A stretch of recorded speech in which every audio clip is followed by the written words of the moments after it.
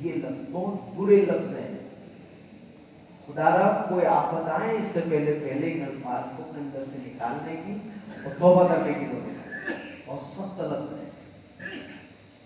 میں نے ابھی کہا جو کسی کو آر دلائے گا کسی گناہ پر وہ اس میں مبتلا ہوگا.